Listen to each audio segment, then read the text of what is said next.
We certainly have to see how that plays out, considering the level of interest that there is in these elections. And of course, as the ZEC has already indicated, this hotly contested elections with a record number before today's developments was 23 presidential candidates who were in the race to become the head of state of this country, but there are only two people who are in the front run of this race, and this is, of course, Aldrin Sampear, who is heading the MDC Alliance quest to govern this country. When also on the other hand, you have ZANU-PF, Emerson Mnangagwa as well, who is also in the running to be the president of this country. And the ZEC has already set the date for the presidential runoff, should there be a presidential runoff, considering some of the other polls saying these two candidates are neck and neck, and that presidential runoff will be on the 8th of September.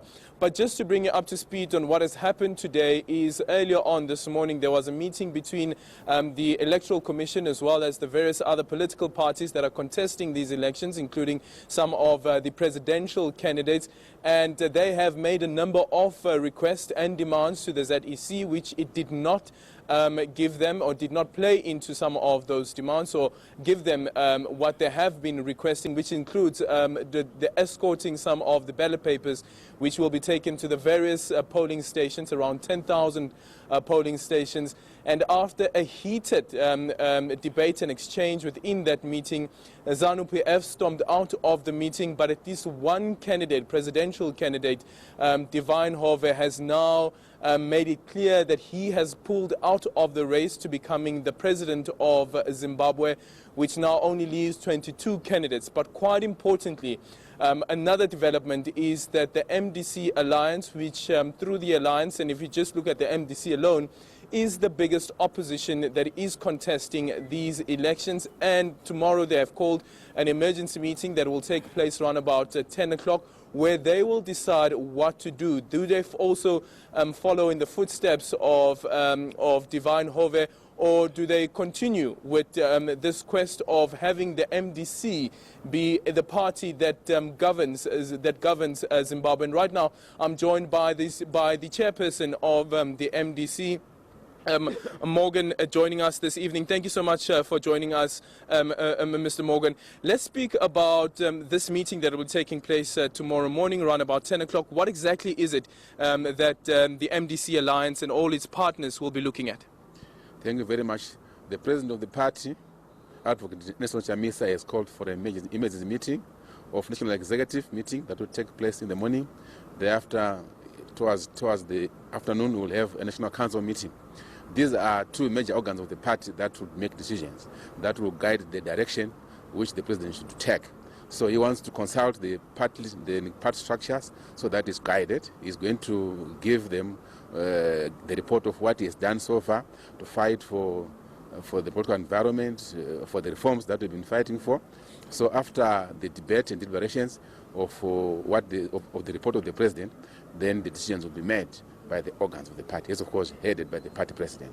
Will one of those considerations, as a matter of fact, on the agenda be whether or not the MDC Alliance will pull out of this presidential race? They would make an assessment on whether it is worth to go into an election or not. Definitely it is one of the issues that they would discuss, but we don't want to preempt or to give any institutions that they could be with the boycott or the withdrawal from elections. Let us wait for the meeting to take place. Let us wait for the leaders to deliberate, and then they'll give us the direction, the guidance. They could actually come out with some resolutions or solutions that could actually resolve some of the issues that we've been talking about. What has necessitated this meeting? Definitely, in Zimbabwe, we had some disputed elections for a long time. And one of the issues that we have found out that it was of great concern was the ballot paper itself. So we have known that in Zambia and South Africa, the political parties participate in the process of producing ballot papers, printing, storage, then the deployment, the distribution. The political parties are called in to be part and parcel of the whole process. So there is more transparency in those countries. So we've been pushing for the Zimbabwean election process to also be as transparent as our neighbors. And we found that ZEC itself as electoral board is not forthcoming, is not committed to the transparency. So we want to be part and parcel of the whole process. Initially wanted to be part of the process of the printing of the ballot paper, wanted to witness it, not necessarily to take over from ZEC, but to be part and parcel to see, to test the ballot paper itself, its authenticity, because we suspect that ballot papers that are used in these days would affect the election outcome. There is the signs of chromatography, which we have put on the. We've argued that we don't want to lose an election due to the signs of chromatography. So that's why I wanted to test the ballot paper first. If we're convinced that that ballot paper is authentic, then we would freely go into election. The ZEC saying, quote, yesterday they used the word, it is a miracle if it is possible for an X to mark next to a certain candidate to move to another candidate.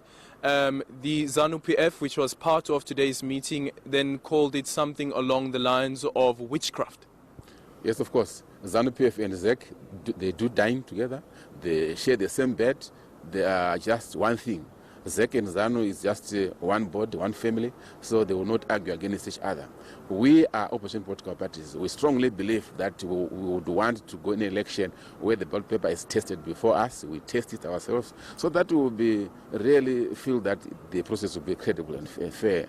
But at the moment, we believe that as long as the ballot paper is being taken as a sacred thing, we suspect there's something behind it, which we want to prove and to test. And ZEC must not refuse to us to test it. ZEC must not be afraid. What are they hiding? What are they going to lose if they simply give us the random testing of the ballot papers? That we can put our X's and we're convinced that the ballot papers are authentic, they're genuine, and they got nothing to hide behind. So why should they be? So we are suspicious that ZEC is playing hide and seek with ZANU-PF. They know what they are doing. Can I just quickly get, just in a few seconds, your reaction to the police denying the MDC Alliance permission to protest outside the ZEC offices? In Zimbabwe, for the past number of years, ZANU-PF and the state agents, state organs, are one. ZANU-PF has got the powers to control the CIO, to control the army, to control the police. So whatever ZANU-PF wants, the police would do. We've been demonstrating for the past few days, few weeks, and the police, and we've been very peaceful. We've never done anything that is contrary to the requirements of the law. And surprisingly today, the police come out and say, we don't allow you to demonstrate. Why should they not allow us to demonstrate? Because they've been instructed by ZANU-PF. So that is what the Zimbabweans have been fighting for. This is why we've been fighting for the reforms that we've been pushing for. That the police must not be part of the election process, the army must not be part of the election process, the CIO must be out of the election process. But however, the Mnangagwa government, they still want to abuse the state organs to influence the outcome of the election. Morgan Komichi, thank you so much for your time. The chairperson of the MDC Alliance. Will certainly look forward to that meeting that will be taking place tomorrow morning around about 10 a.m. where we'll look forward to the outcome of that meeting and what the MDC Alliance will decide whether or not they will boycott the elections that will be taking place on the 30th of July. And earlier on, the police also had a press briefing where they denied all these allegations that the police are involved in the electoral process or interfered with by any political figures within the police. All they say that they're trying to do is ensure that the elections do take place on the 30th, and it will be a peaceful elections that meets the minimum standards of credibility, free and fair elections on the 30th of July.